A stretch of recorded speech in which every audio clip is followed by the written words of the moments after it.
Hi guys, welcome back to another video, and today I have a short and sweet video for you.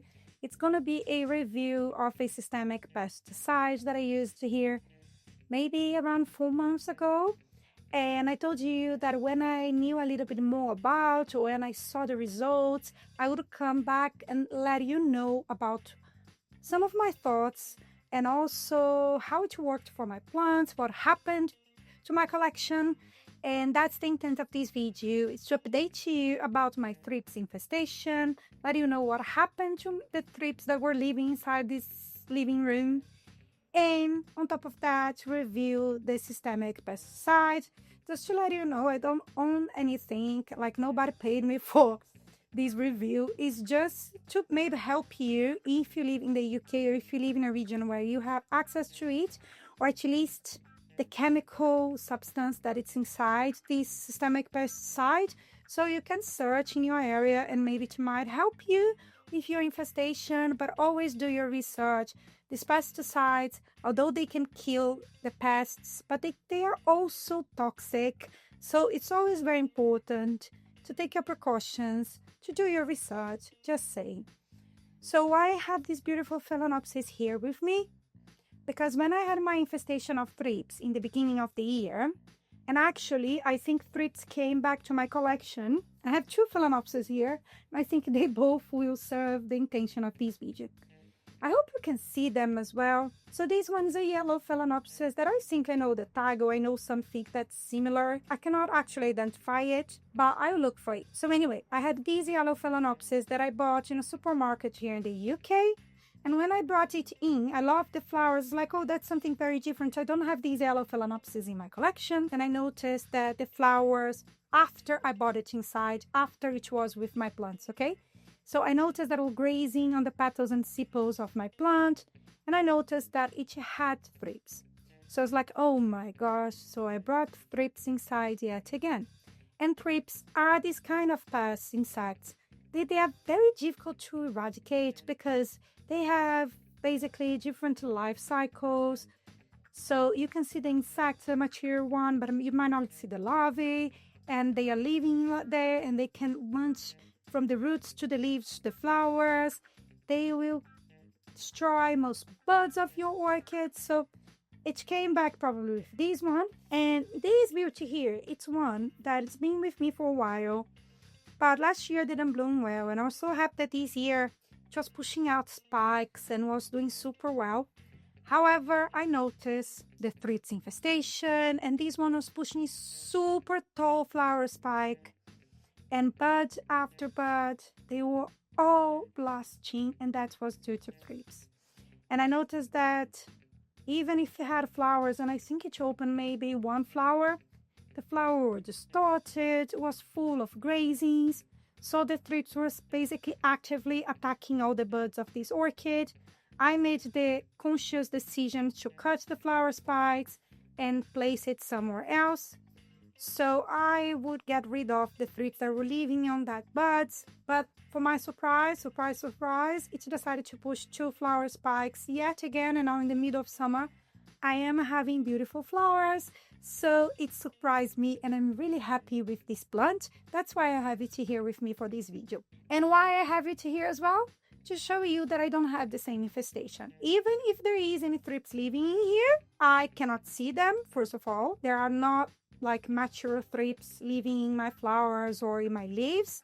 I don't see thrips grazing my plants either, which is all super positive if I compare to the beginning of the year. So I told you that, let me grab it as well. Someone here in this channel, I think she's from Cyprus. I got it wrong last time. I don't think I'm in focus anymore. I don't know. I'm recording it on my own. And this camera doesn't have autofocus, this lens. Anyway, so my viewer told me to buy this, that she had a systemic pesticide. It wasn't exactly like this one. She told me the name, and I want to see and look for it and to check the chemical substance or which systemic pesticide it was. So I noticed that here in the UK I had something similar that used the same ingredient. That's, I'm not gonna know how to pronounce that, imidaclop. Anyway, I will write it down. So I found it here in the UK. And here you can buy, I think, mainly on eBay, and it's called Bonide. And that's a systemic pesticide. And you just add a certain amount to the pot of your orchids or your house plants, and then you kill your thrips. So that's what's written in here. It says that it will last for 2 months, and then you have to actually use it again or add it to the pots yet again. It's not the cheapest one, and also I don't remember how much I paid, maybe 17 pounds. But what I discovered with that, I have many orchids, as you probably know. I think one of these is able to treat part of my collection, maybe half of my collection. I might need 2 or 3 of these pots to be able to treat everything. But the positive side of it is that it does kill thrips. At least the bulk of the infestation, the worst part, the one that was destroying all of my plants, they are gone. I have healthy orchid flowers. I have a ton of plants pushing out buds, so I don't have thrips munching up the buds of my orchids. I'm super happy. I can see that I don't have thrips behind the leaves of my Phalaenopsis anymore. It's pretty easy to notice thrips grazing on your plants, not only because you find that black little insect, but also you can see the denting on the leaves, and you can see the type of grazing that each will leave behind. And when you notice a ton of buds falling one after another and you have insects in your collection, you have greater chance to have thrips in there. So it did work, actually. I am not seeing thrips around. However, I didn't have only thrips. I had back then, I knew for sure that I had thrips and spider mites. What I know for sure now is that I had ants as well. That's another issue. That's another thing for another day. But I had thrips, I have spider mites, and I had scales. And I tried this one. I added to all of my orchid pots and houseplants to be sure that all of them would have the same thing. And I watered them normally, and I started to observe. Took me a while. Some of the flower spikes that had thrips, I still could see some thrips once in a while, even not seeing all over. There was still some thrips around. But maybe after a month or maybe after 2 months, the thrips were completely gone. That's the advantage. It's not difficult to add it to the pots as well. It's a powder, so you just need to sprinkle the pots. In the beginning, I was measuring it very carefully. You should do so. But when I was a little bit more confident, I started just eyeing my pots and add a little bit more, a little bit less, according to the size of the pot, which worked. But it's not something that you dilute in water and then you water your plants with the water with the pesticide. That would be lovely, but I didn't find it in here. At least not here in the UK. But the disadvantage is not only that you probably have to buy more and it's not super cheap, and you have to reapply maybe even after 2 or 3 months, but also that it didn't kill spider mites, at least not all of my spider mites. I still have spider mites in my collection.